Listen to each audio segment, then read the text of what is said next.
क्या कलेक्टिव कर्मा भी एक रियल चीज होती है? यस। अगर मेरे कर्म अच्छे हैं और मेरे परिवार में जैसे आप हैं, या आपके कर्म अच्छे हैं मेरे कर्म अच्छे नहीं हैं, तो हम मिलके भी उसका भुगतान करेंगे? यस, ये बहुत सरल एग्जांपल से आपको बताता हूँ। कोई भी चीज़ अगर आपको मालूम करनी है तो छोटे से आप शुरू कीजिए। जैसे एक परिवार है, परिवार में 5 लोग हैं, तो भी 5 लोग अपने आप में एक कलेक्टिव ग्रुप है।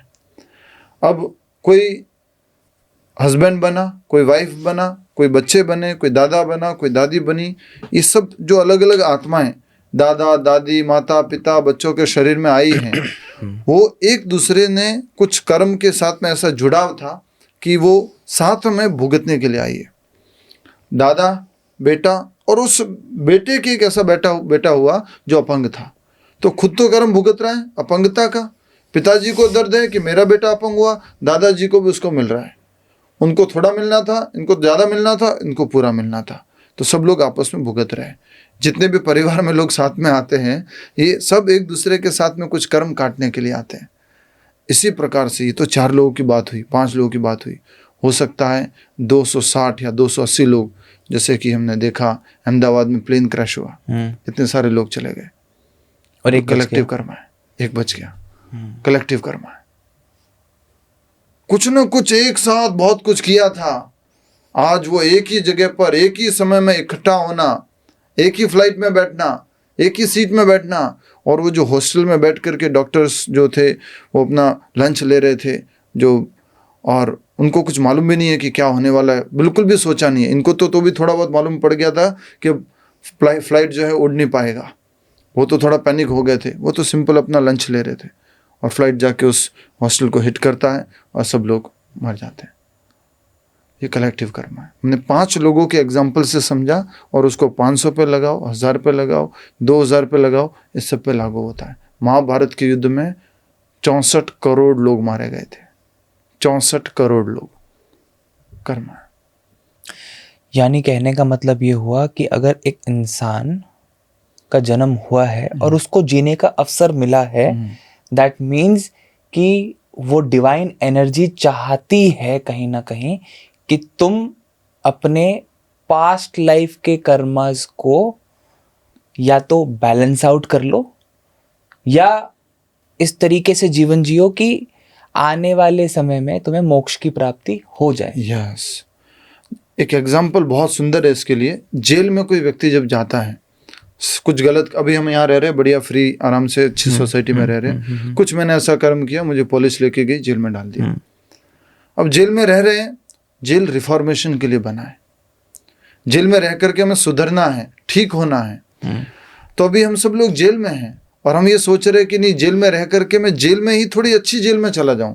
मुझे 6x6 की कोठरी में डाला गया था, अब मुझे थोड़ा बड़ा कोठरी मिल जाएगा, अब मैं और थोड़ा एक पंखे वाली कोठरी में चला जाऊंगा, अब मुझे न्यूज़पेपर भी आया करेगा, या पॉलिटिशियन ज़्यादातर जहाँ कोठरी में जाते हैं, जेल में जाते हैं, जिनको AC भी मिल जाता है, न्यूज़पेपर भी मिल जाता है, मोबाइल सुविधा भी मिल जाती है, बट जेल में है कहाँ वो लोग? जेल में है। जेल में कितनी भी सुविधा कर लो, कुछ भी कर लो, बट हो जेल में। हमें कोशिश क्या करनी है? इस जेल से बाहर निकलने की। तो ये मनुष्य जीवन जो मिला है, ये रिफॉर्मेशन के लिए मिला है। ये हरिनाम दास कृष्ण भगवद गीता में हम सबको कह रहे हैं कि आप लोग समझो, ये लाइफ किसके लिए मिली है? ये लाइफ तुम्हें मिली है रिफॉर्मेशन के लिए।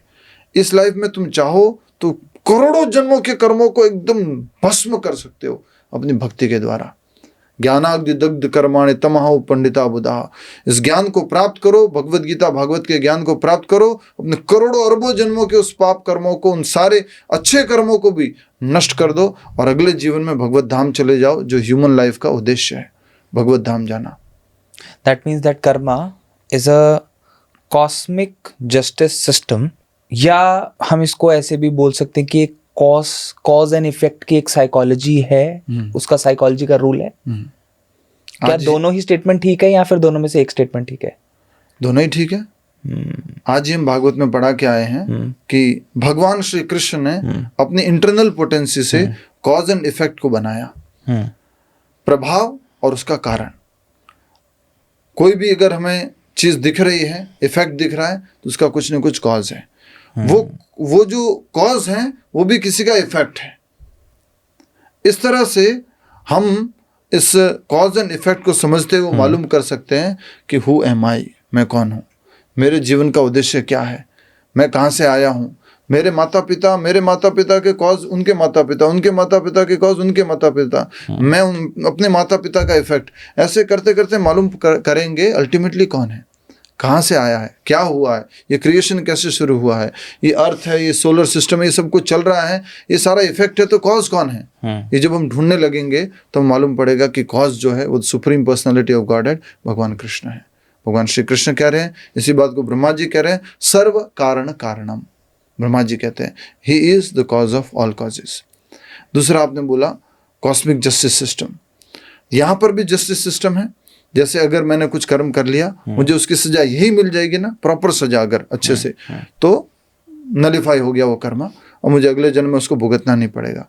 पर कई बार हम देखते हैं और हमारी ये कंप्लेन रहती है, प्रभु जी देखो जिंदगी भर पाप किया, बहुत गलत काम किए, कुछ नहीं हुआ इसके साथ गलत, कहाँ हुआ, कहाँ कर्मा रिटर्न आता है, बोलते कर्मा रिटर्न आता है, वो भुगतना पड़ेगा ही पड़ेगा। नहीं भुगता उसने, हमें नहीं दिख रहा है, इस बॉडी में नहीं भुगता है, अगली बॉडी में भुगतेगा।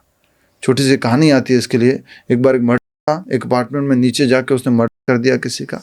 उस टाइम उसने व्हाइट शर्ट पहना था और ब्लैक जीन्स पहनी थी और वो सीसीटीवी में कैद हो गया। घर गया, उसने उस व्हाइट शर्ट को, ब्लैक जीन्स को आग लगा दी, भस्म कर दिया। उसने black T shirt, red T shirt पहनी और व्हाइट पायजामा पहना और अपना आराम से बैठ करके टीवी देख रहा है। पुलिस ने पूरा इंक्वायरी किया, मालूम किया, सीसीटीवी फुटेज आए, सब कुछ हुआ। 1 महीना, 2 महीना, 3 महीना ऐसे हुआ। ऐसे करके वो अपने घर पे है, वो सोच रहा है कि मैंने बच गया हूँ मैं। और पुलिस समा उधर उसके घर पहुँच जाती है और पुलिस बोलती है देखो तुमने मर्डर किया था। बोलते क्या प्रूफ है आपके पास? बोलिए देखिए ये आपका सीसीटीवी फुटेज है, आप उस टाइम में व्हाइट शर्ट और ब्लैक जीन्स पहन करके आपने मर्डर किया।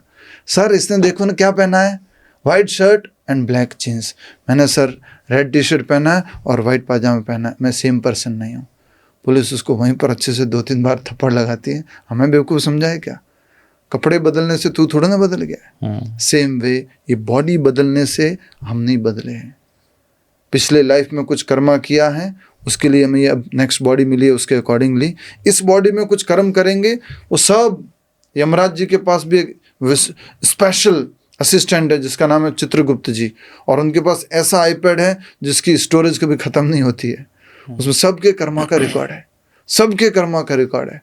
और उनको मालूम है कि देखिए इस शरीर में, जैसे मैंने वाइट शर्ट और ब्लैक पैंट का एग्जाम्पल दिया, इस शरीर में इसने ये कर्म किया था, अगले शरीर में उसको उसका ये फल मिलना है। और वो कहेगा नहीं मुझे तो याद नहीं है, मैंने तो नहीं किया था। अगर कोई दिखा भी दे तो बोले नहीं मैंने तो, मैं उस शरीर में, वो वाला शरीर तो मैं नहीं हूँ। वो भले भी वो कह दे, लेकिन उनको मालूम है कि सेम पर्सन कंटिन्यू कर रहा है। एक सेम आत्मा जो अलग अलग शरीर धारण कर रही है, वो सारे कर्म रिकॉर्ड होते हैं और उसको सबका फल भुगतना पड़ता है। महाभारत से अगर हम एक एग्जाम्पल देखें, शिखंडी अम्बा था पहले। भीष्म पितामह 3 कन्याओं को लेके आए थे, राजकन्याओं को शादी कराने के लिए, विचित्रवीर्य और चित्रांगदा से। तो अम्बा जो थी वो ऑलरेडी किसी से प्रेम में थी, पर जबरदस्ती भीष्म लेके आ गए थे। तो भीष्म ने जब लेके आए तो अम्बा ने अपना प्रपोजल बताया कि देखिए मैं तो ऑलरेडी किसी से रिलेशन में हूँ, आप क्यों मुझे लेके आए हो यहाँ पर? तो भीष्म कहते हैं ठीक है मैं गलती से लेके आया, आप वापस जाओ। वो वापस जाती है शल्य नरेश के पास। वो बोलते हैं नहीं, तुम्हें तो उन्होंने उठा लिया था, वो तुम्हें लेके चले गए, मैं तुम्हें एक्सेप्ट नहीं करूँगा। अब उसको धर्म संकट, न इधर की न उधर की। वो वापस भीष्म के पास जाती है और बोलती है कि देखो मेरा जिसके साथ रिश्ता था वो तो मुझे स्वीकार नहीं कर रहा है, आपको मुझे स्वीकार करना होगा। भीष्म पितामह को बोला। भीष्म पितामह बोलते हैं मैंने तो आजीवन ब्रह्मचार्य का व्रत ले रखा है, मैं कैसे आपको स्वीकार कर सकता हूँ? मैं आपको स्वीकार नहीं कर सकता। तब वो अम्बा जो है प्रतिशोध की भावना में वो बोलती है कि मैं ही तुम्हारी मृत्यु का कारण बनूंगी। और वो खूब तपस्या करती है, अगले जीवन में वो शिखंडी बनते हैं। और लाइफ कौन सी चल रही है? वही महाभारत वाला टाइम ही चल रहा है। बहुत सारे जन्म निकल जाते हैं महाभारत की इस लीला में। भीष्म पितामह के सामने वो शिखंडी आता है जो न तो पुरुष है न स्त्री है, और भीष्म पितामह उसके ऊपर हथियार चला नहीं सकते, और वो कारण बना भीष्म पितामह की मृत्यु की।